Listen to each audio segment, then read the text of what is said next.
ពួកអាហ្នឹងអូស៊ីអបើពួកអាហ្នឹងឯងនឹងបោះអាក្រមហ្នឹង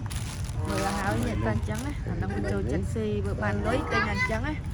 ទិញចំបោះចំអញ្ចឹងមិនវាស៊ី